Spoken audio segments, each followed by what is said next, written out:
Swayam Prabha. Digital India. Educated India.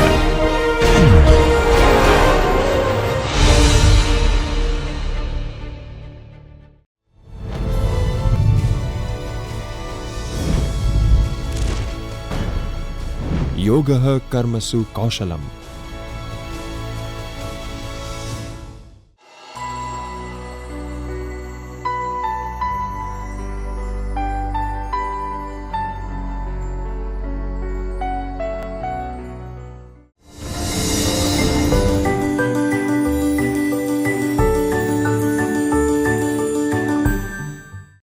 નમસ્કાર, હું professor doctor Himesh Doshi, PD Pandya commerce college, Gujarat university, Ahmedabad. આજે આપણે નાણાકીય હિસાબી પદ્ધતિમાં મોડ્યુલ નંબર 36 બિનવેપારી સંસ્થાના હિસાબો વિશે વધુ ચર્ચા કરીશું. ગયા મોડ્યુલમાં આપણે ઉદાહરણો જોયા છે, જેમાં આવક જાવક ખાતા પરથી બિનવેપારી સંસ્થાના સંપૂર્ણ વાર્ષિક હિસાબો સમજ્યા. આ ભાગ 6માં આપણે વાર્ષિક હિસાબોને લગતા કેટલાક વધારાના મુદ્દાઓ સમજીશું. આવક જાવક ખાતા અને હવાલાઓ પરથી ઉપજ ખર્ચ ખાતું તૈયાર કરવાના અને આવક જાવક ખાતા, હવાલાઓ અને અન્ય માહિતી પરથી શરૂઆતનું મૂડીભંડોળ, ઉપજ ખર્ચ ખાતું અને પાકું સરવૈયું તૈયાર કરવાના ઉદાહરણોની ચર્ચા કરીશું. ઉદાહરણ 11. તમને ઋષિ ચેરિટેબલ ટ્રસ્ટનું તારીખ 31/3/2024ના રોજ પૂરા થતા વર્ષનું આવક જાવક ખાતું અને હવાલાઓ આપવામાં આવ્યા છે. તમારે ઉપજ ખર્ચ ખાતું અને પાકું સરવૈયું તૈયાર કરવાનું છે. ઋષિ ચેરિટેબલ ટ્રસ્ટનું તારીખ 31/3/2024ના રોજ પૂરા થતા વર્ષનું આવક જાવક ખાતું ઉધાર જમા. ડાબી બાજુએ આવકો દર્શાવવામાં આવશે, જમણી બાજુએ જાવક દર્શાવવામાં આવશે. મિત્રો, અહીં આપણે યાદ રાખીશું કે રોકડ આવે તો ઉધાર બાજુએ અને રોકડ જાય તો જમા બાજુએ. આ નિયમને આધારે અહીં વ્યવહારો નોંધવામાં આવ્યા છે. શરૂઆતની બાકી ઉધાર બાજુએ ₹40,000, દાખલ દર્દીની ફી ₹90,000, બાહ્ય દર્દીની ફી ₹20,000, દાન ₹20,000, સરકારી સહાય ₹45,000, રોકાણો પર વ્યાજ ₹10,000, ચેરિટી શોની આવક ₹35,000, જૂના છાપાનું વેચાણ ₹5,000, લેબોરેટરી આવક ₹30,000. મિત્રો, અહીં જે ઉધાર બાજુ આવકો દર્શાવવામાં આવી છે, તેમાં મૂડી આવકો અને મહેસૂલી આવકો આ બંને પ્રકારની આવકો છે. મૂડી આવકો પાકા સરવૈયામાં મૂડી દેવા બાજુ દર્શાવવામાં આવશે, જ્યારે મહેસૂલી આવકો ઉપજ ખર્ચ ખાતામાં ખર્ચ તરીકે દર્શાવવામાં આવશે. હવે આપણે જાવક બાજુ જોઈશું. જાવક બાજુએ ખર્ચાઓ નોંધવામાં આવશે. લેબોરેટરી ખર્ચ ₹21,000, ચેરિટી શોનો ખર્ચ ₹19,000, દવાઓની ખરીદી ₹42,000, ડૉક્ટરોને માનદ વેતન ₹40,000, પગાર ₹58,000, મેડિકલ સાધનો ₹33,000, સામાયિકોનું લવાઝમ ₹6,000, ફિક્સ ડિપોઝિટ SBIમાં ₹22,000 અને આખરની બાકી ₹54,000. આમ બંને બાજુનો સરવાળો 2,95,000 થશે. મિત્રો, અહીં પણ આપણે યાદ રાખીશું કે ખર્ચાઓ બે પ્રકારના છે, મૂડી ખર્ચ અને મહેસૂલી ખર્ચ. મૂડી ખર્ચ પાકા સરવૈયામાં મિલકત લેણા બાજુએ દર્શાવવામાં આવશે. મહેસૂલી ખર્ચ ઉપજ ખર્ચ ખાતાની અંદર ખર્ચ તરીકે દર્શાવવામાં આવશે. હવાલા નંબર 1. રોકાણો પર વ્યાજ ₹2,000 મળવાનું બાકી છે. નંબર 2. દવાનો શરૂઆતનો સ્ટોક ₹2,000 અને આખરનો સ્ટોક ₹3,000 છે. નંબર 3. પગાર ₹4,000નો ચૂકવવાનો બાકી છે. નંબર 4. મેડિકલ સાધનોની ખરીદીના ₹7,000 ચૂકવવાના બાકી છે. હવે આપણે ગણતરી જોઈશું. સૌપ્રથમ આ દાખલા માટેના કેટલાક મહત્વના મુદ્દાઓ જોઈએ. મેડિકલ સાધનો આવક જાવક ખાતામાં ચૂકવેલ ₹33,000 અને હવાલાના ચૂકવવાના બાકી ₹7,000 મળીને કુલ ₹40,000ના સાધનો પાકા સરવૈયામાં મિલકત તરીકે દર્શાવાશે. દવાનો વપરાશ. ઉપજ ખર્ચ ખાતામાં દવાના ખર્ચની ગણતરી આ રીતે થશે: શરૂઆતનો સ્ટોક વત્તા ખરીદી માઇનસ આખરનો સ્ટોક. ચાલો આપણે આવક જાવક ખાતામાંથી મહેસૂલી આવકો અને ખર્ચાઓની ઓળખ કરવા માટે આવક જાવકનું વિશ્લેષણ કરીએ. આવક જાવક ખાતું. આવક બાજુ. શરૂઆતની બાકી ₹40,000. શરૂઆતના પાકા સરવૈયામાં મિલકત બાજુ આવશે. દાખલ દર્દીની ફી ₹90,000 મહેસૂલી આવક ગણાશે. બાહ્ય દર્દીની ફી ₹20,000 મહેસૂલી આવક ગણાશે. દાન ₹20,000 મહેસૂલી આવક ગણાશે. સરકારી સહાય ₹45,000 મહેસૂલી આવક ગણાશે. રોકાણો પર વ્યાજ ₹10,000 મહેસૂલી આવક ગણાશે. ચેરિટી શોની આવક ₹35,000 મહેસૂલી આવક ગણાશે. જૂના છાપાનું વેચાણ ₹5,000 મહેસૂલી આવક ગણાશે. લેબોરેટરી આવક ₹30,000 મહેસૂલી આવક ગણાશે. હવે આપણે જાવક બાજુ જોઈશું. જાવક બાજુએ લેબોરેટરી ખર્ચ ₹21,000 મહેસૂલી ખર્ચ ગણાશે. ચેરિટી શો ખર્ચ ₹19,000 મહેસૂલી ખર્ચ ગણાશે. દવાઓની ખરીદી ₹42,000 મહેસૂલી ખર્ચ ગણાશે. ડૉક્ટરોને માનદ વેતન ₹40,000 મહેસૂલી ખર્ચ ગણાશે. પગાર ₹58,000 મહેસૂલી ખર્ચ.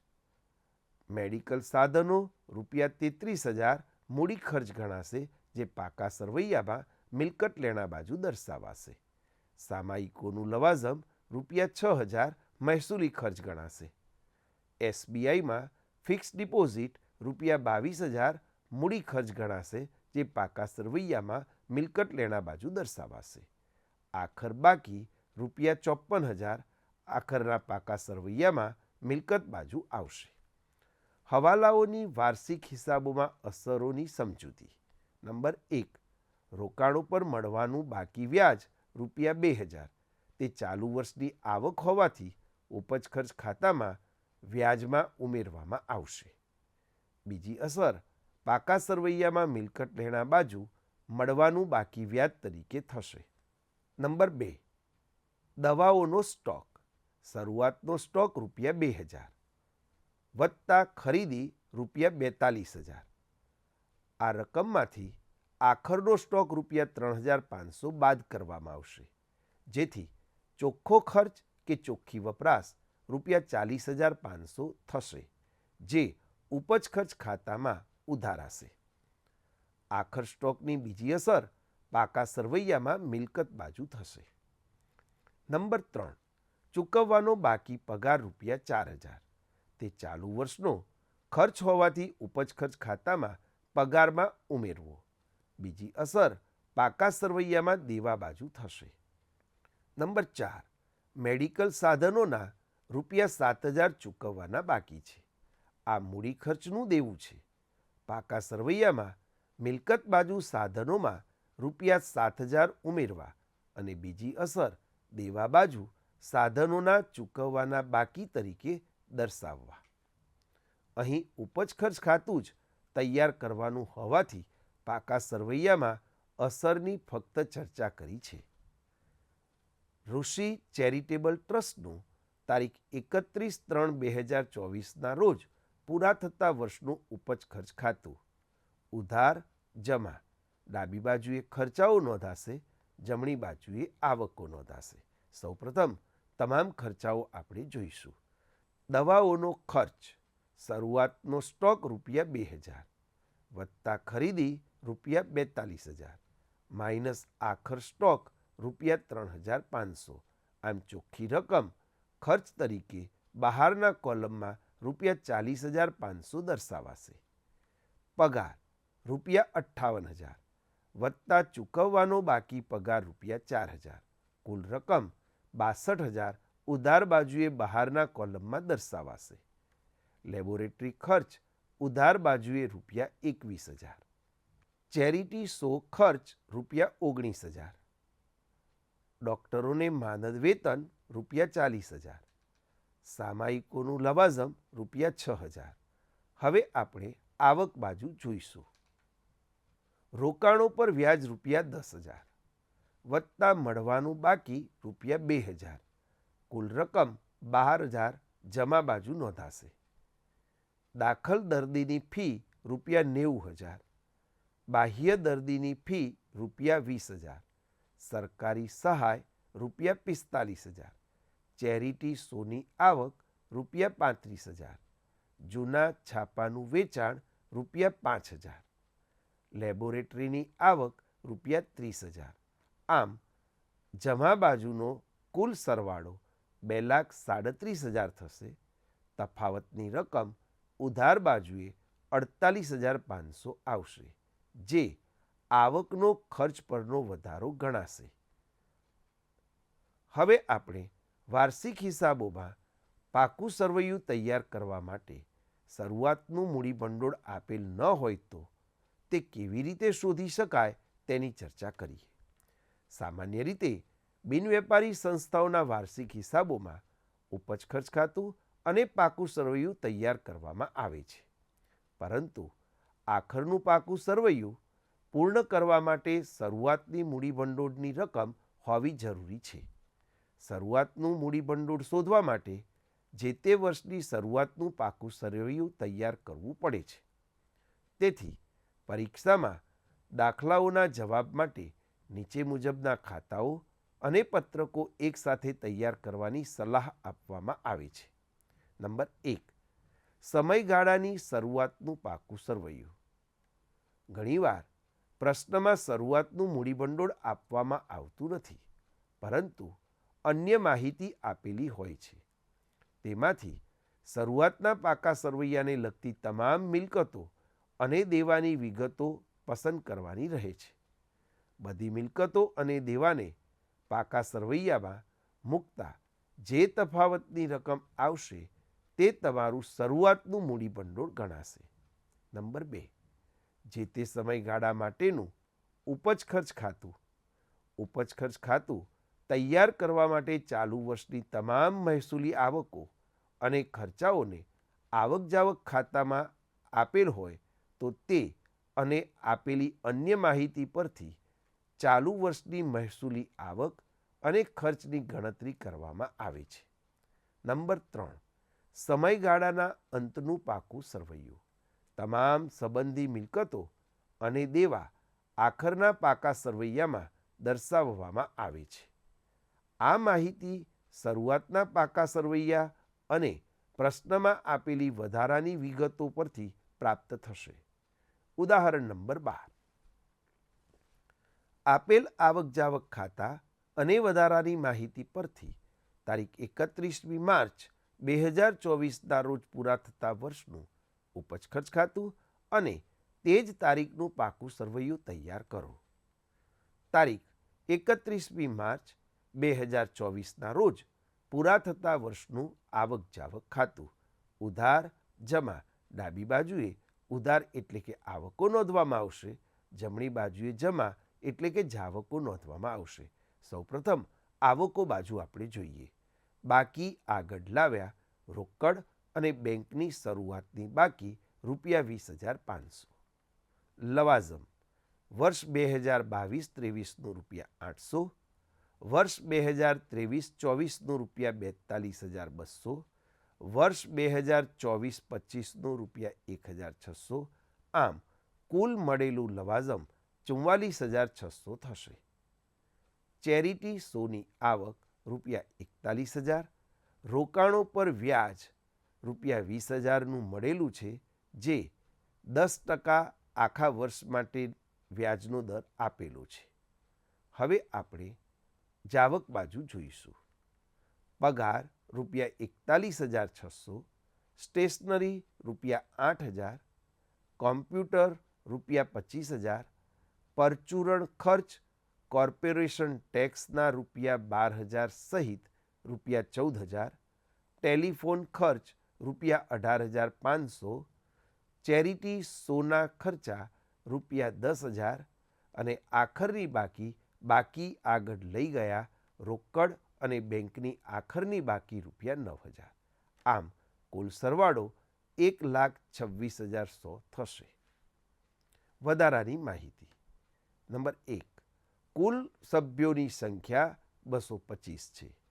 વાર્ષિક લવાજમ સભ્ય દીઠ રૂપિયા 200 છે. 1/4/2023ના રોજ મળવાનું બાકી લવાજમ રૂપિયા 1,000 હતું. નંબર 2. સ્ટેશનરીનો સ્ટોક 1/4/2023ના રોજ રૂપિયા 1,000, 31/3/2024ના રોજ રૂપિયા 1,800. 3. 1/4/2023ના રોજ મકાનની બાકી રૂપિયા 40,000 હતી. મકાન પર 20% લેખે ઘસારો ગણો. 4. 1/4/2023ના રોજ અનામત રૂપિયા 10,000 હતી. 5. વર્ષના અંતે 3 માસનો કોર્પોરેશન ટેક્સ ચૂકવવાનો બાકી હતો, જ્યારે કોર્પોરેશન ટેક્સ રૂપિયા 2,000 છે. સમજૂતી. આપણે હવાલાઓથી શરૂઆત કરીશું. નંબર 1. તમારે 31મી માર્ચ 2024ના રોજ પૂરા થતા વર્ષનું ઉપજ ખર્ચ ખાતું અને તે જ તારીખનું પાકું સરવૈયું તૈયાર કરવાનું કહેવામાં આવ્યું છે, જેના માટે તમને આવક જાવક ખાતું અને વધારાની માહિતી આપવામાં આવી છે. નંબર 2. આપણી પાસે શરૂઆતના મૂડી ભંડોળની બાકી નથી. આપેલી માહિતી પરથી સૌથી પહેલાં આપણે શરૂઆતનું મૂડી ભંડોળ શોધીશું. શરૂઆતના પાકા સરવૈયા માટે તમામ સંબંધિત શરૂઆતની મિલકતો અને દેવાના આંકડાઓ પાકા સરવૈયામાં દર્શાવવામાં આવશે અને તફાવતની રકમ આપણું શરૂઆતનું મૂડી ભંડોળ ગણાશે. આવક જાવક ખાતાની શરૂઆતની બાકી રૂપિયા 20,500 શરૂઆતના પાકા સરવૈયામાં મિલકત લેણા બાજુ દર્શાવવામાં આવશે. નંબર 3. હવાલા નંબર 1ની સમજૂતી. સભ્યોની કુલ સંખ્યા 225 છે. વાર્ષિક લવાજમ સભ્ય દીઠ રૂપિયા 200 છે. તારીખ 1/4/2023ના રોજ બાકી લવાજમ રૂપિયા 1,000 હતું. કુલ 225 સભ્યો છે અને દરેક સભ્ય પાસેથી રૂપિયા 200 વાર્ષિક લવાજમ લેવાનું થાય છે. આમ 225 સભ્યો ગુણ્યા રૂપિયા 200 બરાબર રૂપિયા 45,000 લેવાના થાય. પરંતુ આવક જાવક ખાતામાં આવક બાજુ ચાલુ વર્ષ માટે રૂપિયા 42,200 મળ્યા છે, એટલે કે રૂપિયા 2800 મળવાના બાકી છે અને તે આખરના પાકા સરવૈયામાં મિલકત લેણા બાજુ આવશે. ઉપજ ખર્ચ ખાતામાં રૂપિયા 45,000 દર્શાવવામાં આવશે. રૂપિયા 42,200 મળેલા વત્તા રૂપિયા 2800 મળવાના બાકી. નંબર 2. અગાઉના વર્ષ 2022-23નું રૂપિયા 800 લવાજમ ચાલુ વર્ષમાં મળ્યું છે, પરંતુ હવાલા મુજબ રૂપિયા 1,000 બાકી હતું. એનો અર્થ એ કે બાકીના રૂપિયા 200 હજુ મળવાના બાકી છે. આ રૂપિયા 200 આખરના પાકા સરવૈયામાં મિલકત લેણા બાજુ 2022-23નું બાકી લવાજમ તરીકે દર્શાવવામાં આવશે. નંબર 3. આવક જાવક ખાતામાં આગામી વર્ષ 2024-25નું લવાજમ અગાઉથી મળેલું છે, જે સંસ્થાનું દેવું હોવાથી પાકા સરવૈયામાં મૂડી દેવા બાજુ અગાઉથી મળેલ લવાજમ તરીકે દર્શાવવામાં આવશે. 4. હવાલા નંબર 2ની સમજૂતી. સ્ટેશનરીનો સ્ટોક તારીખ 1/4/2023ના રોજ 1,000 અને 31/3/2024ના રોજ રૂપિયા 1,800. 1. આપણી પાસે સ્ટેશનરીના શરૂઆતનો સ્ટોક રૂપિયા 1,000 અને આખરનો સ્ટોક રૂપિયા 1,800 છે. વર્ષ દરમિયાન કેટલી ખરીદી રૂપિયા 8,000 આવક જાવક ખાતામાં આપેલી છે. ઉપજ ખર્ચ ખાતામાં શરૂઆતનો સ્ટોક રૂપિયા 1,000 વત્તા ખરીદી રૂપિયા 8,000 માઇનસ આખર સ્ટોક રૂપિયા 1,800 બરાબર ચોખ્ખી રકમ રૂપિયા 7,200 દર્શાવવામાં આવશે. નંબર 2. સ્ટેશનરીનો શરૂઆતનો સ્ટોક રૂપિયા 1,000 શરૂઆતના પાકા સરવૈયામાં મિલકત લેણા બાજુ દર્શાવવામાં આવશે. 3. સ્ટેશનરીનો આખર સ્ટોક ₹1,800 આખરના પાકા સરવૈયામાં મિલકત લેણા બાજુ દર્શાવવામાં આવશે. 5. હવાલા નંબર 3ની સમજૂતી. તારીખ 1/4/2023ના રોજ મકાનની બાકી ₹40,000 હતી. મકાન પર 20% લેખે ઘસારો ગણો. 1. મકાનની શરૂઆતની બાકી ₹40,000 શરૂઆતના પાકા સરવૈયામાં દર્શાવવામાં આવશે. ₹40,000 પર 20% લેખે ₹8,000 ઘસારો બાદ કર્યા પછી ₹32,000 આખરના પાકા સરવૈયામાં દર્શાવવામાં આવશે. બીજી અસર. આ ઉપરાંત ₹8,000નો ઘસારો ઉપજ ખર્ચ ખાતામાં ખર્ચ બાજુ દર્શાવવામાં આવશે. 6. હવાલા નંબર 4ની સમજૂતી. તારીખ 1/4/2023ના રોજ અનામત ₹10,000 હતી. અનામતની શરૂઆતની બાકી ₹10,000 શરૂઆતના અને આખરના બંને પાકા સરવૈયામાં દેવા બાજુ દર્શાવવામાં આવશે. 7. હવાલા નંબર 5ની સમજૂતી. વર્ષના અંતે એક 3 માસનો વીમો ચૂકવવાનો બાકી હતો. વાર્ષિક વીમો ₹12,000 છે. નંબર 1. પરચુરણ ખર્ચ ₹14,000માં ₹12,000 વીમાના સમાવિષ્ટ છે. ઉપજ ખર્ચ ખાતામાં ₹2,000 ખર્ચ બાજુ પરચુરણ ખર્ચ તરીકે દર્શાવવામાં આવશે. બીજી અસર. ₹12,000 કોર્પોરેશન ટેક્સને લગતા છે. વાર્ષિક કોર્પોરેશન ટેક્સ ₹12,000 હોવાથી એક ક્વાર્ટર 3 માસનો કોર્પોરેશન ટેક્સ ₹3,000 થાય. ચાલુ વર્ષનો એક ક્વાર્ટરનો કોર્પોરેશન ટેક્સ ₹3,000 ચૂકવવાનો બાકી છે, પરંતુ તમે ₹12,000 ચૂકવ્યા છે. એનો અર્થ એ કે આ ₹12,000માં 3,000 અગાઉના વર્ષના ચૂકવ્યા છે. તેથી શરૂઆતના પાકા સરવૈયામાં ₹3,000 દેવા બાજુ આવશે અને તેવી જ રીતે આખરના પાકા સરવૈયામાં પણ ₹3,000 દેવા બાજુ એટલે કે ચૂકવવાના બાકી તરીકે દર્શાવવામાં આવશે. 8. છુપા હવાલાઓ. વર્ષ દરમિયાન 10%ના રોકાણો પર ₹20,000 વ્યાજ મળ્યું છે. એનો અર્થ એ કે રોકાણોની શરૂઆતની બાકી ₹2,00,000 છે. જો 10% લેખે ₹20,000 વ્યાજ મળતું હોય તો રોકાણની કિંમત ₹2,00,000 આવશે. ગણતરી આ રીતે થશે: ₹20,000 વ્યાજ ગુણ્યા ₹100 ભાગ્યા 10 બરાબર ₹2,00,000 આવશે. આ રોકાણો શરૂઆતના અને આખરના બંને પાકા સરવૈયામાં દર્શાવવામાં આવશે. 10%ના રોકાણો ₹2,00,000. ચાલો હવે આપણે શરૂઆતનું મૂડીભંડોળ શોધવા માટે શરૂઆતનું પાકું સરવૈયું જોઈએ.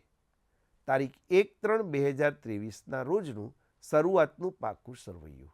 મિત્રો, શરૂઆતની મૂડી આપેલી નથી, તેથી અહીં લાલ અક્ષરે જે રકમ દર્શાવેલી છે તે શરૂની મૂડી શોધ્યા પછી એટલે કે મિલકતોના ટોટલમાંથી દેવાઓનું અને અનામતોની રકમ બાદ કરતા તફાવતની જે રકમ આવશે તેને મૂડી ભંડોળ ગણવામાં આવશે.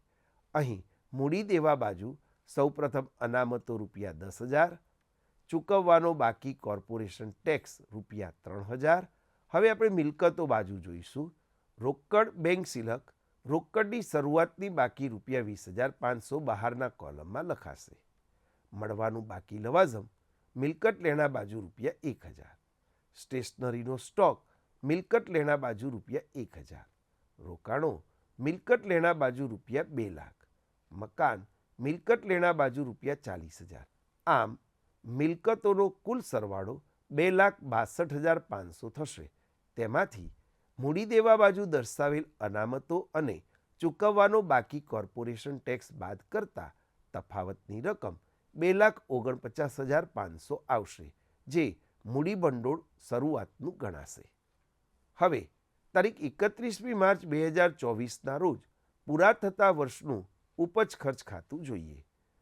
ખર્ચ રકમ ઉપજ રકમ રૂપિયા ઉધાર બાજુ અને જમા બાજુ. ઉધાર બાજુ પગાર રૂપિયા 41,600, વપરાયેલ સ્ટેશનરી 1,000 શરૂઆતની વત્તા 8,000 ખરીદી માઇનસ આખરના રૂપિયા 1,800, ચોખ્ખી રકમ રૂપિયા 7,200 બહારના કોલમમાં. ટેલિફોન ખર્ચ ઉધાર બાજુએ 18,500, કોર્પોરેશન ટેક્સ ઉધાર બાજુએ રૂપિયા 12,000, પરચુરણ ખર્ચ ઉધાર બાજુએ રૂપિયા 2,000, મકાન પર ઘસારો ઉધાર બાજુએ રૂપિયા 8,000, ચેરિટી શોનો ખર્ચ ઉધાર બાજુએ રૂપિયા 10,000. હવે આપણે જમા બાજુ જોઈશું. જમા બાજુ એટલે કે ઉપજ બાજુ. મળેલ લવાજમ 2023-24 માટે 43,200 વત્તા 2023-24નું મળવાનું બાકી રૂપિયા 2,800, કુલ રકમ 45,000 બહારના કોલમમાં દર્શાવાશે. ચેરિટી શોની આવક ઉપજ બાજુએ રૂપિયા 41,000, રોકાણો પર વ્યાજ ઉપજ બાજુએ રૂપિયા 20,000. હવે આપણે ઉપજ એટલે કે આવક એટલે કે જમા બાજુનો સરવાળો કરીશું, જે રૂપિયા 1,06,000 થશે, અને ઉધાર બાજુએ તફાવતની રકમ રૂપિયા 6,700 લખાશે, જે ખર્ચ કરતાં આવકનો વધારો ગણવામાં આવશે. હવે મિત્રો, તારીખ 31મી માર્ચ 2024ના રોજનું પાકું સરવૈયું જોઈએ. પાકા સરવૈયામાં જવાબદારીઓ રકમ રૂપિયા, મિલકતો રકમ રૂપિયા. સૌપ્રથમ આપણે જવાબદારી બાજુ જોઈશું. મૂડી ભંડોળ શરૂઆતનું 2,49,500, ઉમેરો આવકનો વધારો 6,700, એટલે કે ચોખ્ખી રકમ બહારના કોલમમાં 2,56,200 આવશે. અનામતો રૂપિયા 10,000, અગાઉથી મળેલ લવાજમ રૂપિયા 1,600, ચૂકવવાનો બાકી કોર્પોરેશન ટેક્સ રૂપિયા 3,000. હવે આપણે મિલકતો બાજુ જોઈશું. બેંક સિલક રૂપિયા 9,000, મળવાનું બાકી લવાજમ 2022-23 રૂપિયા 200, 2023-24 રૂપિયા 2800, કુલ રકમ બહારના કોલમમાં 3,000. સ્ટેશનરીનો સ્ટોક રૂપિયા 1,800, 10%ના રોકાણો રૂપિયા 2,00,000, કોમ્પ્યુટર રૂપિયા 25,000, મકાન રૂપિયા 40,000 બાદ ઘસારો રૂપિયા 8,000, ચોખ્ખી રકમ બહારના કોલમમાં 32,000. આ મિલકતો બાજુનો કુલ સરવાળો 2,70,800 થશે, અને તેટલી જ રકમ મૂડી દેવા બાજુ એટલે કે જવાબદારી બાજુનો સરવાળો આવશે. મિત્રો, અહીં આપણે આ મોડ્યુલની ચર્ચા પૂરી કરીએ. આ મોડ્યુલમાં પણ આપણે આવક જાવક ખાતા અને હવાલાઓ પરથી ઉપજ ખર્ચ ખાતું તૈયાર કરવાના, અને આવક જાવક ખાતા, હવાલાઓ અને અન્ય માહિતી પરથી શરૂઆતનું મૂડી ભંડોળ, ઉપજ ખર્ચ ખાતું અને પાકું સરવૈયું તૈયાર કરવાના ઉદાહરણોની ચર્ચા કરી. આવતા મોડ્યુલમાં પણ આપણે આ જ પ્રકારના તેમજ શરૂઆતનું પાકું સરવૈયું અને આવક જાવક ખાતું આપેલ હોય ત્યારે ઉપજ ખર્ચ ખાતું અને પાકું સરવૈયું તૈયાર કરવાના ઉદાહરણોની ચર્ચા કરીશું. તમને સલાહ છે કે આવક જાવક ખાતું અને ઉપજ ખર્ચ ખાતું તૈયાર કરવાના નિયમોનું પુનરાવર્તન કરો અને આપણે ચર્ચા કરેલા ઉદાહરણોનું પુનરાવર્તન કરો. આભાર.